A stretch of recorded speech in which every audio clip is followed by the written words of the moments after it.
नमस्कार, मैं हूं के शर्मा। आप देख रहे हैं हमारा खास कार्यक्रम एस्ट्रो भाग्य दर्शन। तो दर्शकों, जैसा पहले काफ़ी समय से आप मुझे देखते आ रहे हैं, तो आज हमने जो सब्जेक्ट चुने हैं, आज हमने लिया है सभी लोगों की जो अलग अलग प्रॉब्लम्स हैं, अलग अलग समस्याओं का जो निदान है, उसके लिए आज हम उस सब्जेक्ट पर बात करेंगे। तो आज हम देखते हैं इस भागम भाग ज़िंदगी में सबसे बड़ी समस्या जो हो गई है वो है बच्चों के विवाह को लेकर। सभी बच्चे योग्य होते हुए भी बहुत बार ऐसा होता है, चाहे लड़की हो चाहे लड़का, उसके लिए योग्य वर नहीं मिल पाता। उसके लिए कई जिम्मेवार रहेंगे।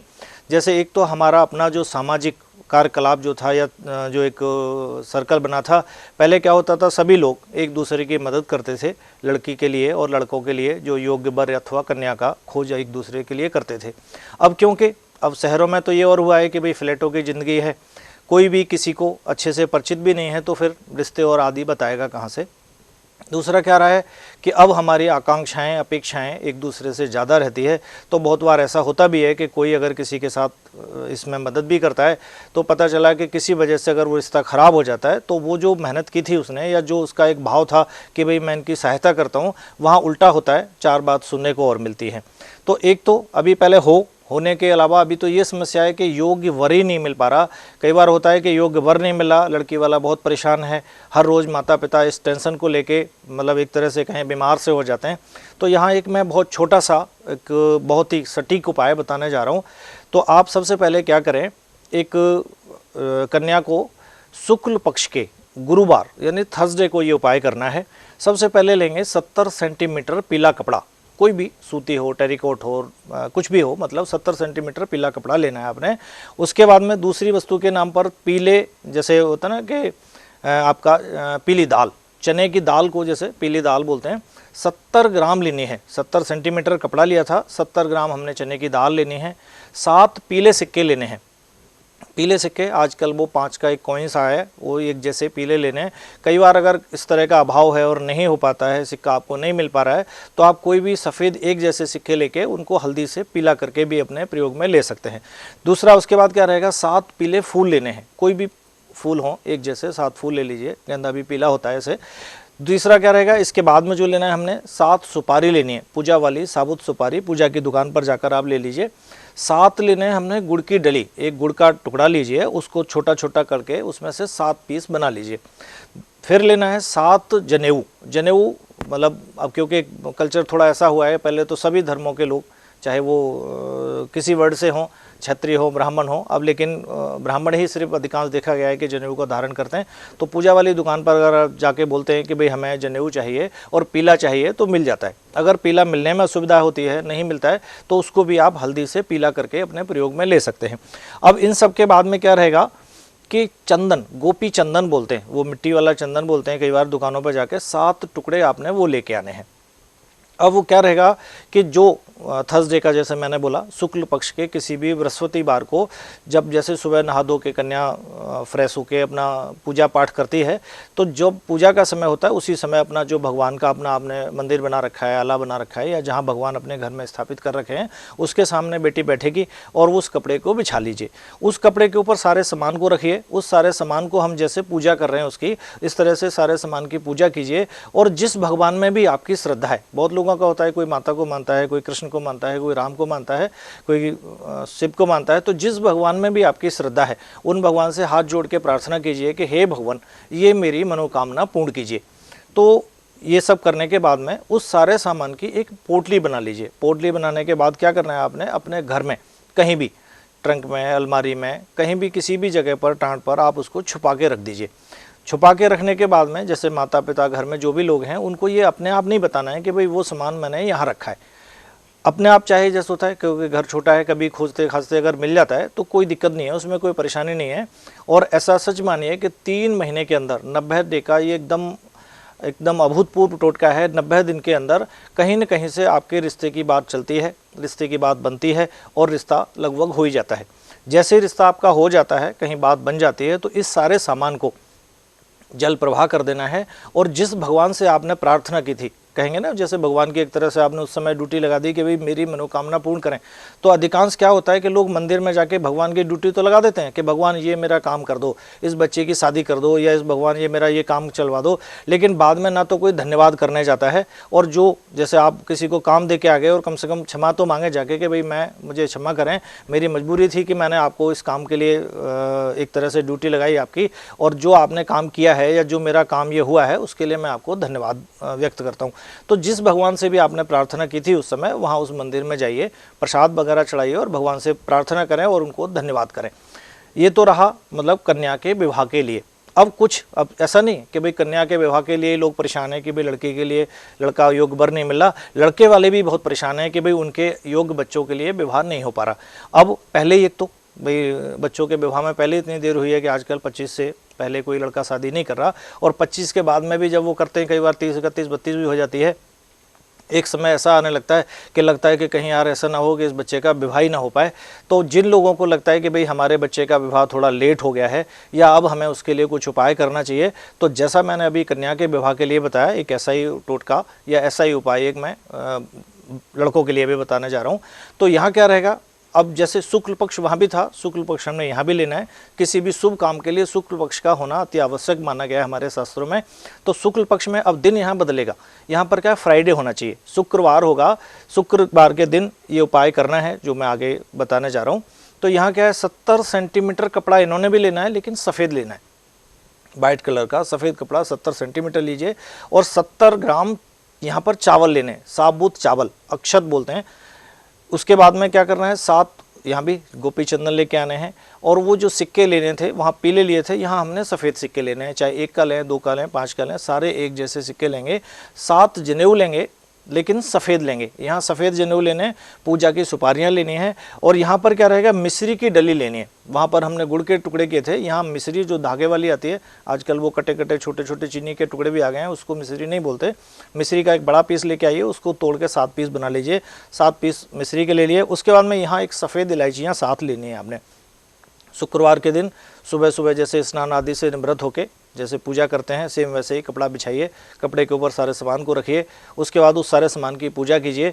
पूजा करने के बाद में यहाँ भी वही है, जिस भगवान में आपकी श्रद्धा है, जिन भगवान को भी आप अपने मन से मानते हैं, उन भगवान से आप प्रार्थना कीजिए कि हे भगवान ये मेरी मनोकामना पूर्ण करें। उसके बाद इस सारे सामान को लेके जैसे पोटली बनानी है, उसमें मैंने बताया था, यहाँ भी पोटली बनाकर इसको किसी भी जगह घर में कहीं भी अलमारी ट्रंक कहीं भी जाके इसको छुपा के रख दीजिए। यहाँ भी लड़कों ने भी सेम करना है कि घर में किसी और को नहीं बताना है कि भाई वो सामान मैंने रखा है, बाद में अगर किसी को मिल जाता है तो कोई फ़र्क नहीं है। रिश्ता हो जाने के बाद, कहीं बात बन जाने के बाद में इस सारे सामान को जल प्रवाह करना है। दूसरा वही, जिस भगवान की आपने जिन भगवान को प्रार्थना की थी उन भगवान को जाके ख़त्म हो जाने के बाद में कार्यक्रम आपका पूरा हो जाता है, शादी हो जाती है, तो जाके फिर वहाँ जाके उनको धन्यवाद व्यक्त करके रहना है। अब यहाँ एक बात मैंने अभी की थी, अक्षत लेना है, चावल लेने हैं। तो बहुत लोगों का ऐसा, क्योंकि अब कई बार हमारे ऑफिस में भी आके बहुत लोग सवाल पूछने लगते हैं, भाई चावल ही क्यों लेना है, जबकि खाने में हम गेहूं का इस्तेमाल करते हैं, चना बहुत अच्छा माना जाता है, या और अन्य धान्य जो हैं वो बहुत अच्छे माने जाते हैं, लेकिन यहाँ चावल का इस्तेमाल क्यों होता है। अब यहाँ एक छोटी सी मैं कहानी बताना चाहूँगा, चावल का इस्तेमाल क्यों होता है। या कभी कभी एक सवाल ऐसा भी आता है कि दीपावली के समय पर जो खील बनती है, हम लक्ष्मी जी का पूजन खील से ही क्यों करते हैं। तो क्या रहता है कि चावल एक ऐसा धान्य है, जिस प्रकार से मानिए कि कहीं भी किसी भी जगह पर जाके, जैसे कोई भी भगवान है उससे संबंधित या उसकी प्रकृति की चीज़ें हम उनको चढ़ाते हैं। देखा होगा आपने कि जब भोले बाबा ने विष पिया या भगवान शंकर ने विष पिया, तो उनको हम नशे की चीज़ें भी धतूरा आदि चढ़ा रहे होते हैं। तो यहाँ पर क्या रहा, लक्ष्मी जी के स्वभाव वाली चीज़ें हम उनको चढ़ा रहे होते हैं। तो क्या रहेगा कि जब हम धान को कहीं भी ज़मीन में बोते हैं, उसमें से थोड़ा सा पौधा बनता है, और उस पौधे को वहाँ से उखाड़ करके एक पौध बना लेते हैं उसको, फिर कहीं दूसरी जगह जाकर खेत में उसको लगाते हैं, और वहाँ वो पौधा बड़ा होता है, उसके ऊपर फल आते हैं। अब ऐसे ही जैसे कन्या किसी घर में पैदा होती है, बड़ी होती है, और वो फिर दूसरे घर में जाकर, जहाँ उसका विवाह होता है, अपने पति के घर में, ससुराल में जाकर, वहाँ एक तरह से कहेंगे कि फल आने से मतलब वहाँ बच्चे आदि होते हैं, वहाँ पर जाके वो उस घर की लक्ष्मी बनती है। तो लक्ष्मी मतलब लक्ष्मी जी को वो चीज़ तब चढ़ाई जा रही है क्योंकि वो उसी तरह का स्वभाव है। तो यहाँ एक चीज़ को लेके, जैसे अब बच्चों का विवाह होगा, लड़कों का विवाह होगा, तो मतलब यहाँ हम लक्ष्मी जी को लाने की बात कर रहे हैं। किसी भी लड़की को जब हम अपने घर में लेके आते हैं, उसको लक्ष्मी जी का रूप मानते हैं। आपने देखा भी होगा कि जिस समय गृह प्रवेश करवाते हैं तब भी वो लोटे में चावल भरने का विधान रहता है। तो हमारे घर में लक्ष्मी जी आएँ, इसका हम उपाय कर रहे हैं। वहाँ पर इसीलिए हम उनको चावल चढ़ा रहे हैं। तो जैसा मैंने बताया, अगर विवाह में, बच्चों के में किसी भी तरह की कोई प्रॉब्लम है, आप ये उपाय करें, इससे आपको ज़रूर ही लाभ मिलेगा। दूसरा एक बात मैं और बताना चाहूँगा कि अभी जैसे बड़े समय से ऐसा चल रहा है कि प्रोग्राम जैसे ही चलता है सारे लोग हमारे ऑफिस में फ़ोन करने लगते हैं कि भाई हमने कुछ न कुछ पूछा है।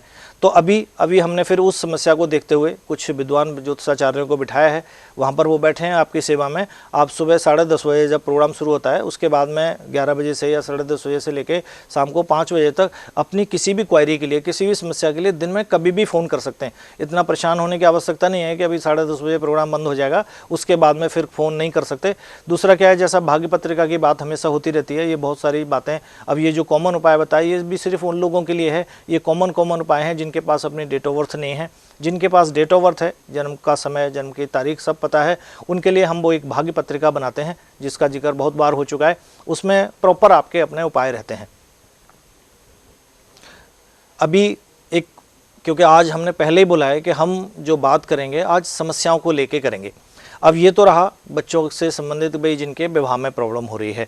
अभी एक बड़ी समस्या जो है इस समय, क्योंकि एक तरह से बाज़ार में सभी तरफ सारे व्यापारों में मंदा चल रहा है और किसी न किसी कारण बस मान लीजिए कोई बच्चा, माता पिता अपने बच्चों की शादी करते हैं, उस समय भी बहुत बार होता है कि कर्जा जो है उनके ऊपर आके चढ़ जाता है। तो कर्जा उतारने का या कर्जे से मुक्ति पाने का एक ऐसा उपाय हम देने जा रहे हैं आपको जिससे 100% लाभ होता है। क्योंकि कर्जा, अभी आप देखते भी हैं टेलीविज़न आदि के माध्यम से, एक बार कर्जा ऐसा है कि जिसमें एक बार फंस जाता है बंदा तो सारा जीवन गुजार लेता है, लेकिन फिर भी नहीं निकल पाता। देखा है आपने किसान जो इतना जी तोड़ मेहनत करते हैं और कई बार वो हमें चैनलों पर देखने को मिलता है कि उन्होंने सुसाइड किया है या आत्महत्या की है। तो जो लोग भी जिनके पास डेट ऑफ बर्थ नहीं है या किसी भी तरह से एक कर्जे से ग्रसित हैं, कर्जा कहीं ना कहीं उनके ऊपर चढ़ता जा रहा है, तो एक बहुत छोटा सा उपाय मैं देता हूँ। तो किसी भी, यहाँ भी शुक्ल पक्ष के मंगलवार, किसी भी शुक्ल पक्ष के मंगलवार को एक समय निर्धारित कर लीजिए, शाम को 7 बजे, 8 बजे, 9 बजे। ये 15 दिन का उपाय है। 15 दिन तक आपने उसी समय पर ये जो मैं अभी विधान बताने जा रहा हूँ आपको, उसको करना है। तो कोई भी एक दिन निश्चित कर लीजिए कि भाई मंगलवार को इतने समय मैं ये उपाय कर सकता हूँ। बाजार से जाके एक राम दरबार लेके आइए। राम दरबार का मतलब होता है उसमें राम, लक्ष्मण, सीता और हनुमान, इतने लोग तो कम से कम उसमें होने चाहिए। बाकी कोई और भी हैं तो कोई दिक्कत नहीं है, लेकिन ये लोग ज़रूर होने चाहिए उसमें। उसको हम राम दरबार बोलते हैं। एक राम दरबार की फ़ोटो लाइए और अपने आगे उसको स्थापित कीजिए, जो पूजा का आपने समय बनाया उस पर, और एक घी का दीपक जलाइए। अब यहाँ क्या है, एक घी का दीपक लेंगे, घी का दीपक जलाएंगे, अपने बाएं तरफ रखेंगे। जैसे आप बैठे हैं अपने बाएं तरफ घी का दीपक रखिए और दाएं तरफ एक आचमनी रखिए या एक कटोरी में पानी डाल के उसको रख लीजिए।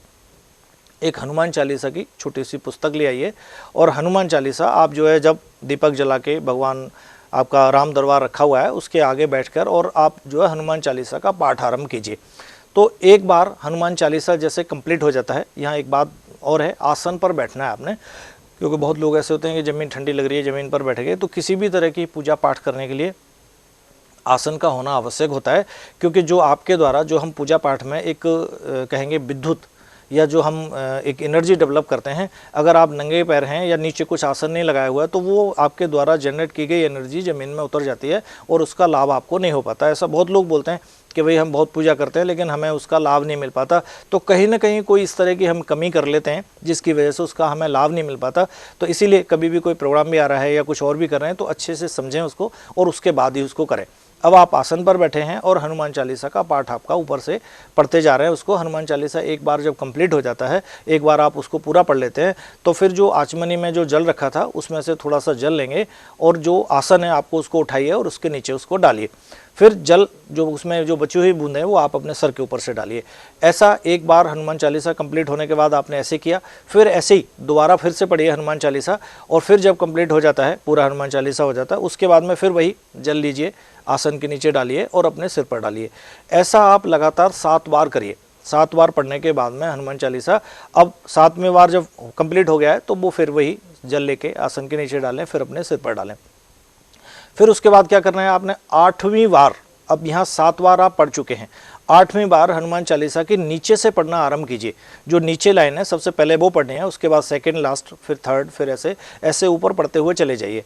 अब यहाँ क्या रहा, 8वीं बार आपने कंप्लीट जैसे पूरा किया, उसको बंद किया, माथे से लगाया उसको, दूसरा क्या रहेगा कि वो जो जल जो था बचा हुआ, उसको सेम जो प्रक्रिया आप पहले से करते आ रहे हैं वही करने के बाद में उसे प्रसाद की तरह से उस जल को आप ग्रहण कर लीजिए। ऐसा अगर 15 दिन लगातार आप करते हैं, क्योंकि अब हनुमान चालीसा में एक जगह लाइन भी आती है कि जो आदमी इसको 100 बार पढ़ता है उसकी सभी मनोकामनाएं पूर्ण होती हैं। तो यहाँ क्या रहा, 15 दिन पढ़ रहे हैं आप, 7 बार एक दिन में पढ़ रहे हैं, यानी 105 बार आप पढ़ चुके हैं, यानी 100 बार आपने कंप्लीट पढ़ा है। तो जो आपकी मनोकामना है, मनोकामना यहाँ क्या है, हमने कर्ज उतारने के इरादे से इसको किया है। तो ऐसे रास्ते बनने लगते हैं, ऐसे मार्ग आपको दिखने लगते हैं कि आपका कर्जा धीरे धीरे उतरने लगता है। इसको यहाँ पर अगर आप बाद में चाहें तो एक एक बार पढ़ के बाद में कंटिन्यू भी रख सकते हैं, नहीं तो आप 15 दिन करने के बाद में क्षमा करें, भगवान से क्षमा मांगें और इसको फिनिश कर दें। एक कर्जे से संबंधित एक और उपाय मैं आपको बताने जा रहा हूँ। शायद ये कई लोग ऐसे हैं कि भाई हम इतना समय नहीं दे सकते, इतना नहीं पढ़ सकते, तो कहीं भी अपने घर के आसपास कहीं अगर कोई शमशान है, होता ना सभी घरों के पास में कोई शमशान है अगर, तो सुबह प्रातःकाल जैसे ही आप उठते हैं, बिस्तर से उठते हैं, ना चाय पीनी है आपने, ना फ्रेश होने जाना है, उठते ही आप वहाँ से कुछ भी, चाहे बोतल ले जाइए, चाहे लोटा ले जाइए, चाहे कुछ और ले जाइए, उसको लेके शमशान जाना है। तो शमशान घाट पर जहाँ टूटी लगी है, नल लगा है, ज़मीन कोशिश करें, अगर नल लगा है तो ज़मीन का पानी खींचें और वो वहाँ पर जो पीपल लगा हुआ है वहाँ पर जाके उसको चढ़ाएं। ये उपाय करना है शनिवार से, शनिवार को आरंभ करेंगे सुबह सुबह। अगले दिन संडे होता है, संडे को आपने नहीं जाना है, फिर आगे मंडे, ट्यूसडे, थर्सडे ऐसे जाते रहेंगे। और फिर जैसे सैटरडे को आएगा, सैटरडे तक करेंगे, संडे को फिर नहीं जाएंगे। तो जितने बार हम गए हैं, जितने बार हमने उपाय किया है, ऐसे हम 15 बार लगातार जाएंगे। और 15 बार कंप्लीट करने के बाद में जब रास्ते आपको बनने लगते हैं, दिखने लगता है कि भाई जो मैंने किसी भी तरह से जो कर्जे में ग्रसित था उसका रास्ता बना है, धीरे धीरे उतरने लगा है, तो आप हर शनिवार इसको कंटिन्यू भी रख सकते हैं। उसके बाद में जैसे कर्जे से मुक्ति होती है, फिर आप जो है उसको फिनिश कर दीजिए। पंडित के शर्मा द्वारा ज्योतिष जगत की निरंतर सेवा करने के पश्चात ज्योतिष जैसे उपयोगी विषय और अन्य भारतीय